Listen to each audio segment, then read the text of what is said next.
Previously in the book of Ruth, the drama continues. We began with the story of a couple who lived in ancient Israel as the land came under famine. They lost everything, and so they decided, hey, we'll try our luck somewhere else. We'll leave the land of our family and of our God and go somewhere else. See if another nation's God will bless us a little more. And so Elimelech and Naomi set off for Moab. And while they're there, their sons marry Moabite women, and then disaster strikes there too. All three men in the family die, leaving 3 widows. And so there's a decisive moment where Naomi hears, oh, that the God of my ancestors, he's blessing the land, so maybe I should go back to him now. She decides to head back, and her 2 daughters-in-law have a choice to make. Are they going to stick with Naomi, who really has nothing to offer them? Out of loyalty, will they stick with her and go with her back to this foreign land?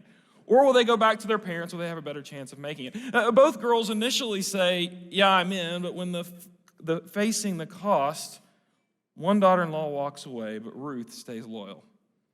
They return back to Bethlehem, and by coincidence, Ruth goes to work in the field of the family member who actually would have responsibility to take care of them. And God starts blessing them immensely through this man of character. And then under Naomi's guidance, Ruth makes a very forward offer of marriage to Boaz, saying, marry me, redeem this situation. And Boaz recognizes the godliness, the loyalty, the love in Ruth, and he sees a match for himself, and he says, I'm going to do this. But, and here's the dramatic twist, the story's been building, we're seeing this perfect story unfolding, we're all ready for a happy ending, and then there's a catch that threatens to wreck the whole thing. There's another family member that's in the way, that has the first right to this redemption story. So Boaz says, I've got to go talk to him, but I'm going to take care of this quickly. And that's the cliffhanger that we end on in chapter 3 before we move to Ruth chapter 4, verse 1, the climax of the story. Turn to Ruth, if you will, and let's dive in together. We read in Ruth chapter 4, verse 1, meanwhile, Boaz went up to the town gate and sat down there just as the guardian redeemer he had mentioned came along. Okay, we got to talk about some cultural stuff here because I don't know if you've read Ruth chapter 4 before, but it's puzzling to me. It reads like this mystery of coded messages where everybody's playing by some set of rules that I don't know what they are, and there's some negotiation going on with technical terms, and so we need to get a little picture of what's going on in the background here. So let's just walk through a few of the historical things happening. First of all, the town gate. This is a significant place because in these ancient villages, the way it would work is they'd have a wall around the village to keep them safe, and one gate that everyone had to go in and out of. Think Lord of the Rings when so this is the place where they would meet. They would have to come in and out, and you knew this was the place where everyone would meet. So Boaz knows that if he's going to meet somebody, all he has to do is go sit at that gate. That is the place that everybody passes through. So he knows if he sits there long enough, he's going to run into this guardian redeemer coming in and out of the village to go to the fields and work. So he goes and he sits, and he sees the one he's waiting for. Now, what is this guardian redeemer? Some of your translations might say kinsman redeemer. What's going on here is there's an entire tradition that's being referenced out of the Mosaic law. When I say Mosaic law or the law of Moses, I'm referring to the first 5 books of our Bible: Genesis, Exodus, Leviticus, Numbers, and Deuteronomy. Now, these 5 books together would be called either the law of Moses. You may have heard them called the Pentateuch, or the Hebrew word Torah. And what it is the founding constitution of the nation of Israel. Those 5 books told the Israelites who they were as a people, what their story was, where they came from, and then it guided what their culture and society was supposed to look like, how they were supposed to live with God in the land. And so it has some stories that maybe we're more familiar with, like the story of Noah and the ark, and the story of Moses leading the people out of Egypt in the Exodus. But it also has all of those chapters that wreck our Bible in your reading plans. Like all of the list of rules and laws and regulations that we bog down in. And what's interesting, while it might not make really exciting reading for us as we're going through it, it's crucial information for understanding the story as it unfolds. And those laws, they covered just about everything you could think of. And one of the things the laws set up is kind of the equivalent of a social safety net. There's all the rules for how, as a nation, they are to take care of people that get in a bad situation.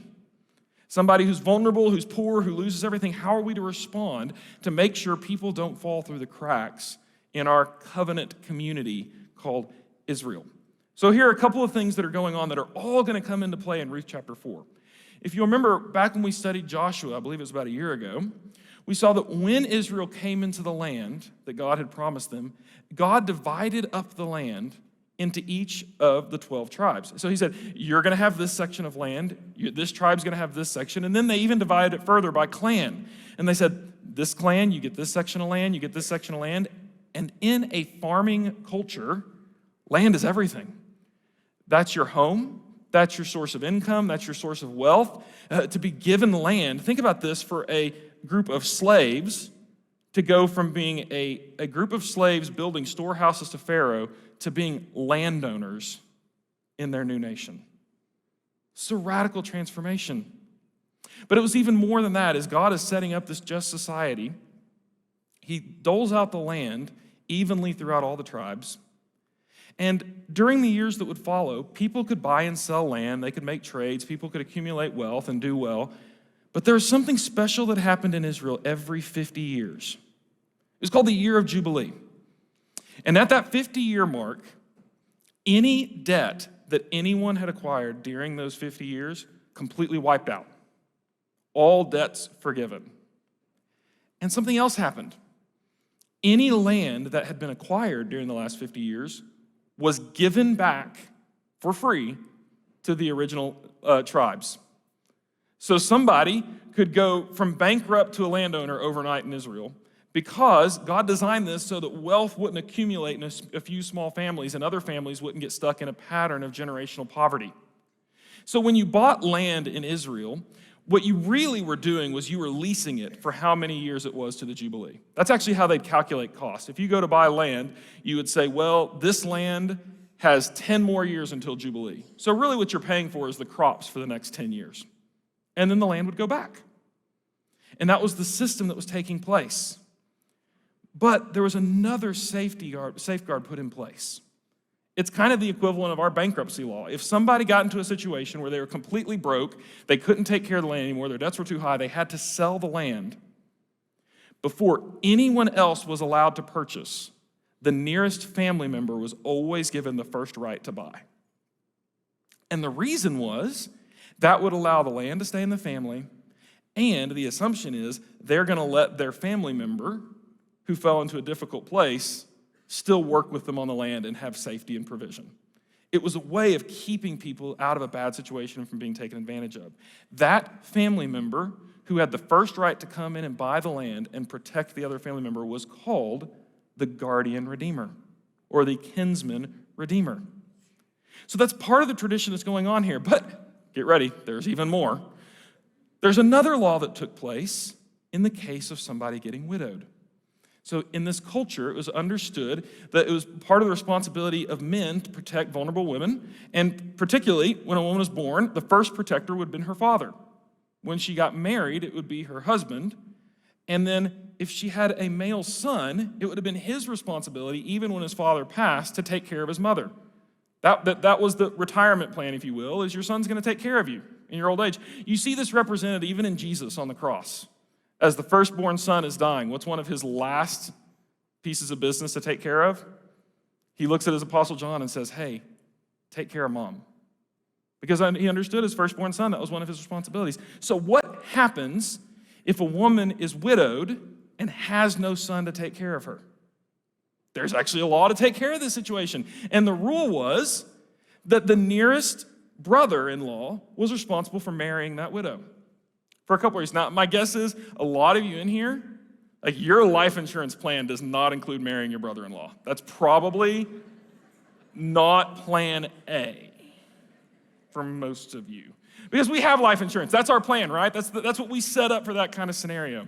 But it was understood that it was a family responsibility to take care of someone in that situation. And that served a couple purposes.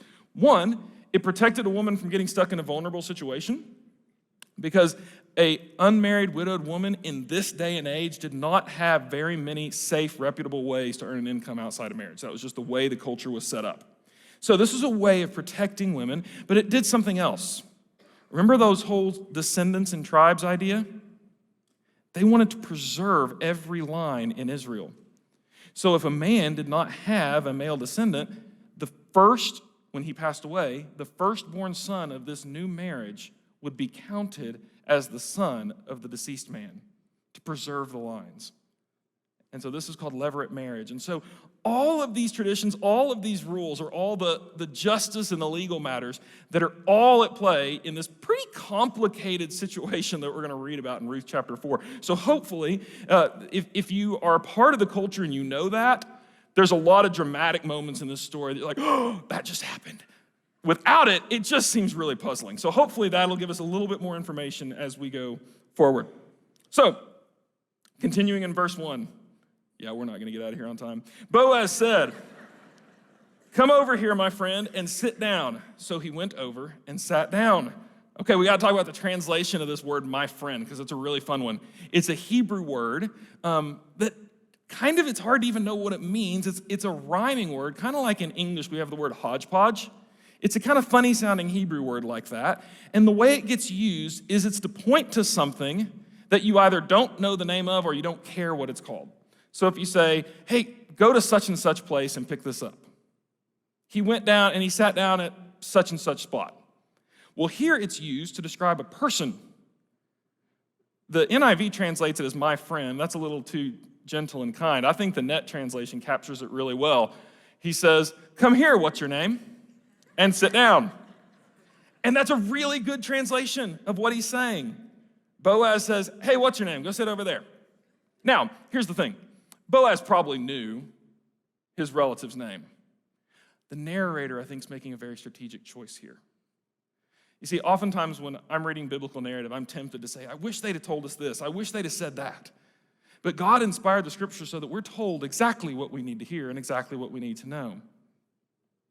And I think there is something very strategic that in this history book of what God did in his people, one person's name, Boaz, is going to be remembered for generations. And one person's name is going to be lost to history. He just gets written down as what's your name. And there's a reason that one name gets remembered and one name gets forgotten. Let's read on and see how it plays out. Verse 3. Then he, Boaz, said to the guardian redeemer, "Naomi, who's come back from Moab, is selling the piece of land that belonged to our relative Elimelech." Piece of land? Where's that been for 3 chapters? The narrator is really strategic in the drama of the story to hold this piece of information until this dramatic moment. There's land that could be sold and used to provide for Naomi and Ruth. We don't know exactly the details of what their situation would have been, but for some reason they were not able to profit from the land themselves. But it is part of this Redeemer story that's going on here. This is the opportunity for the kinsman to buy the land and protect the person in the vulnerable spot. Boaz says, "Well, I thought I should bring the matter to your attention and suggest that you buy it in the presence of those seated here and in the presence of the elders of my people." Notice how he's setting in an honor-shame culture. He is setting the guardian redeemer up in front of all of the elders of the town and saying, hey, there's a vulnerable person here and the land with the chance to take care of them, and I knew you would want to do that.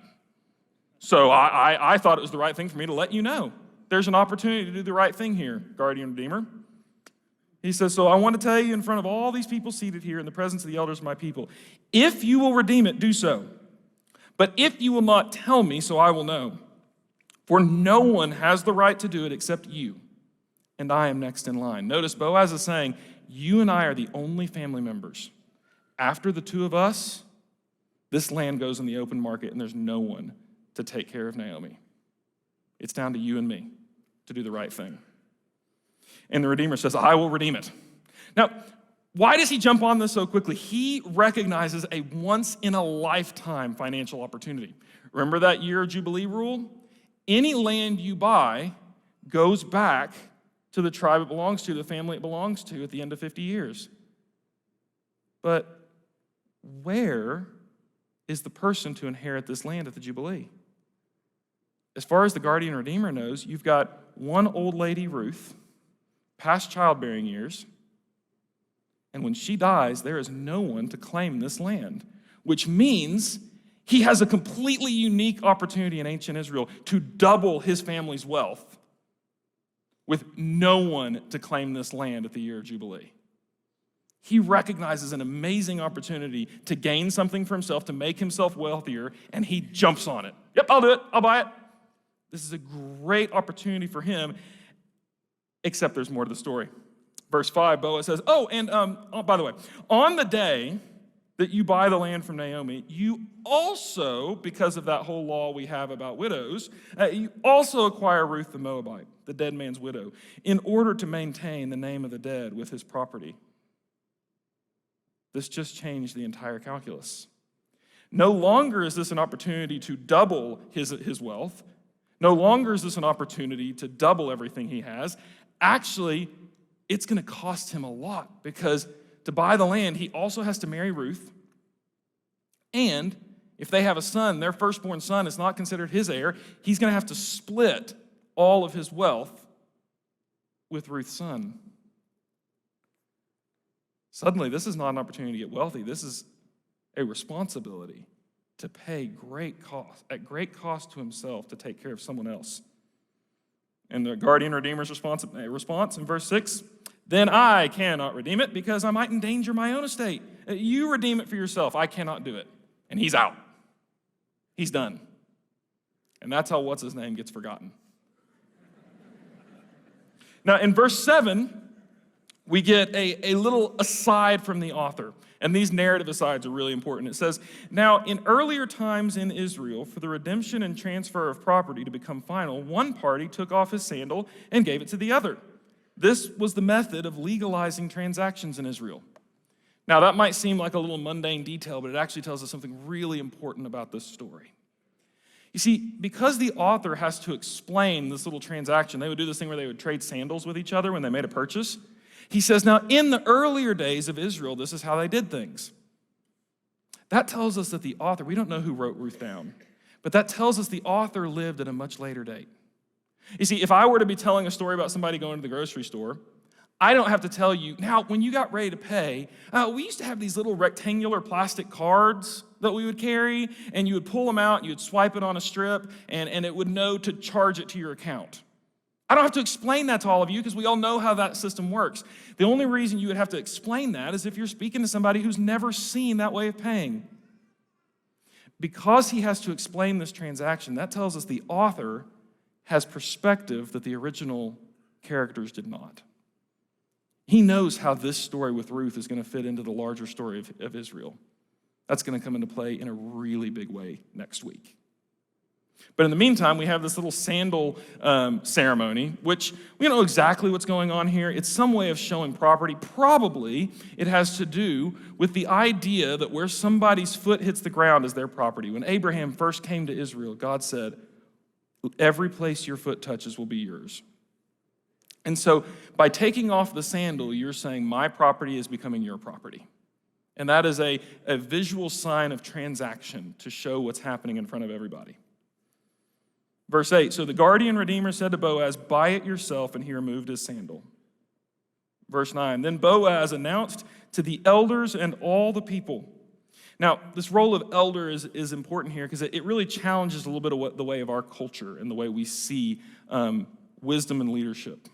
You see, in ancient Israel, they had something like the concept of retirement. There would come a point where you understood with somebody's age, they're not going to be out working the fields anymore. They're physically not capable of doing that. And so they had an even more significant role to play in the village. We talked about that village gate, right? The place where people would congregate, where you'd always pass. It was the responsibility of people who had lived well, who had lived life of integrity, who were recognized by the village as people of age and wisdom, to just every day they would get up and they would go sit at the gate, and they made themselves available. if anyone needed wisdom, if anyone needed guidance. There were no courts or lawyers or police in those days, so if anybody thought that something had been violated, they would bring the case to the elders. And the elders of the village would sit there and rule and witness transactions. They would be the leaders that would hold people accountable. Because back then they understood that wisdom and the right to lead didn't come from being the youngest person with the newest idea. It didn't come from having the most credentials or the most social media followers. The right to lead came from having lived a life of character and integrity. If you had shown that you knew how to live life well, then you could be entrusted with helping other people live life well. This tradition of the village elders in Israel is actually going to be what sets up the office of church elder in the New Testament. And it's driven primarily on character and life lived. And so Boaz wants these elders, these men, to witness this transaction. So he announces to the elders and all the people, today, you are witnesses that I have bought from Naomi all the property of Elimelech, Kilion, and Mahlon.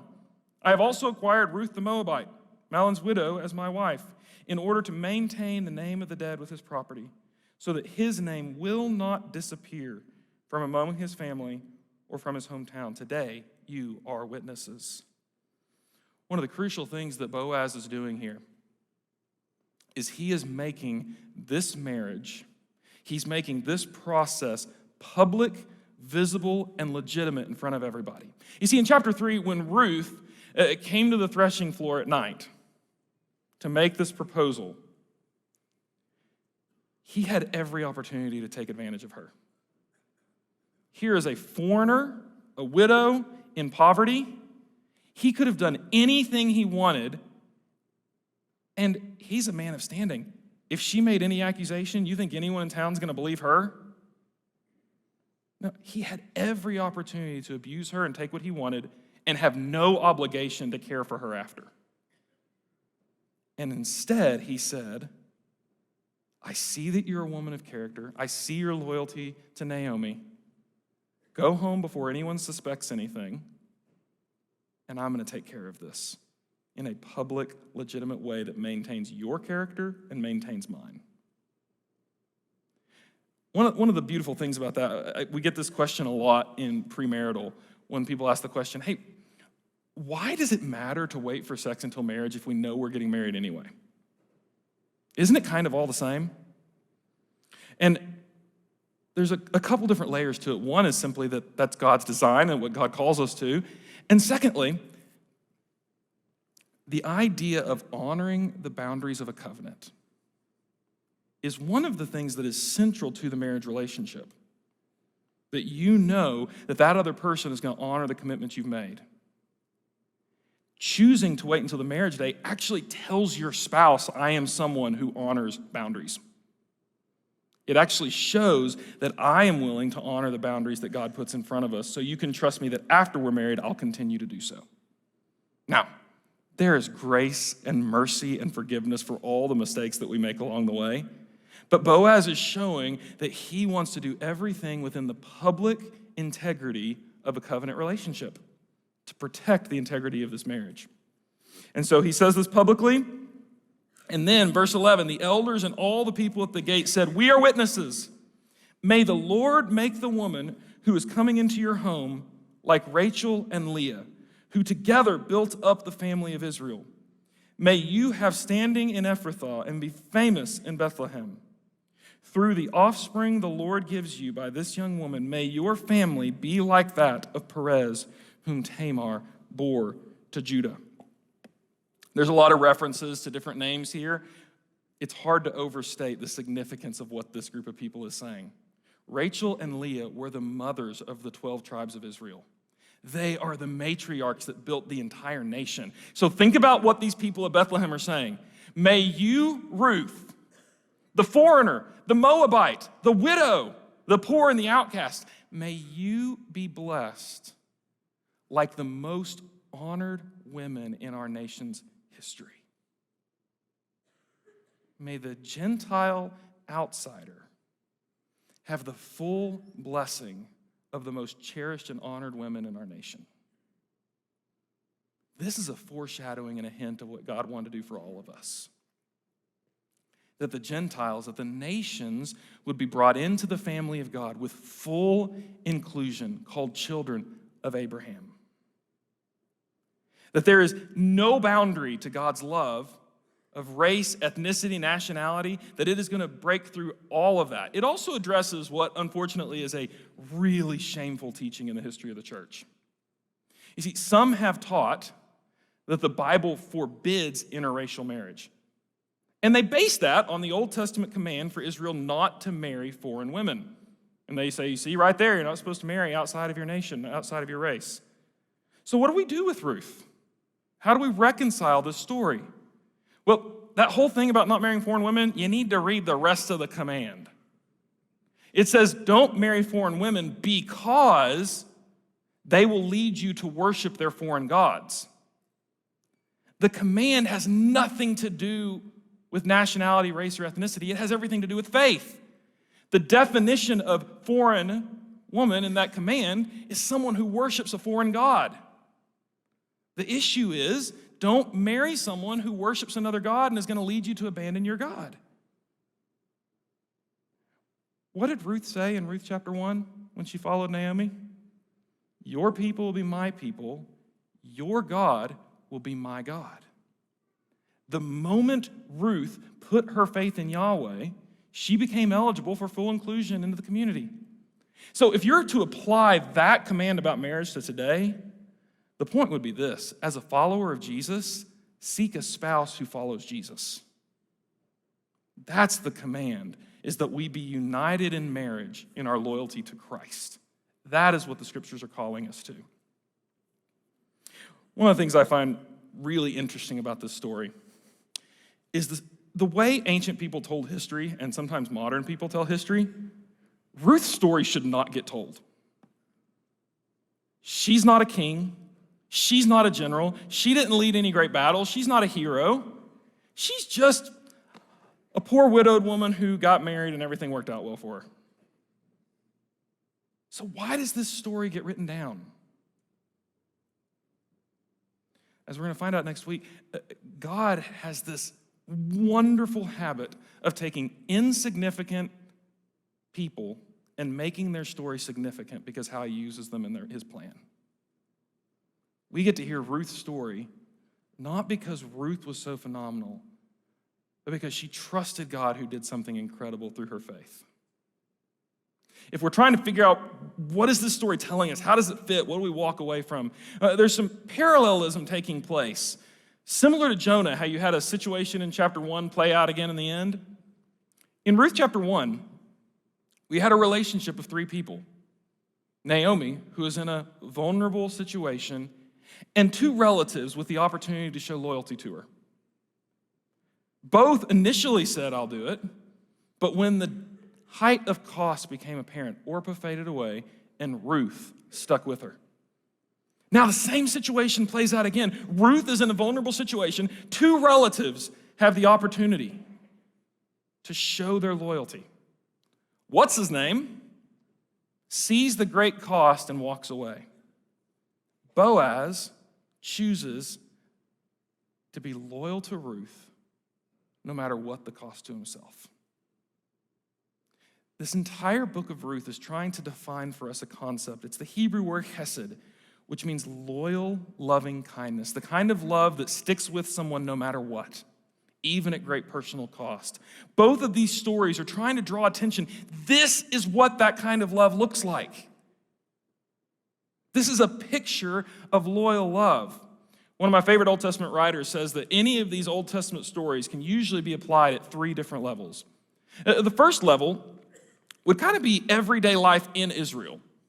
And if you're an Israelite hearing the story of Ruth, probably the first application you're going is, oh yeah, this is the kind of community we should be. We should be the kind of community that loves generously and protects the vulnerable. No one should ever fall through the cracks in our community. We should be the kind of people who look for those who are in vulnerable situations and give at great cost to ourselves to love our neighbor well. That would have been the first level of application that we could take, is how do we show this kind of loyal love to vulnerable people around us? But there would have been another level this story was operating at. If you remember all the way back in chapter 1, we saw that this was taking place in the days of the judges, in the days when Israel kept abandoning the Lord their God and chasing after other gods. All of the vocabulary of this book, redemption, chesed, loyal love, even that word clinging to, when we read back in chapter 1 that Ruth clung to Naomi, that's the same verb that's supposed to describe how Israel was supposed to be with Yahweh. They were supposed to cling to him and not cling to foreign gods. This whole picture of loyal love is supposed to show Israel, this is how you are supposed to be with your God, who, by the way, redeemed you out of slavery in Egypt. Be loyal to the God who has been so loyal to you. And finally, without stealing the thunder for next week, this story is also operating as a part of a much bigger story.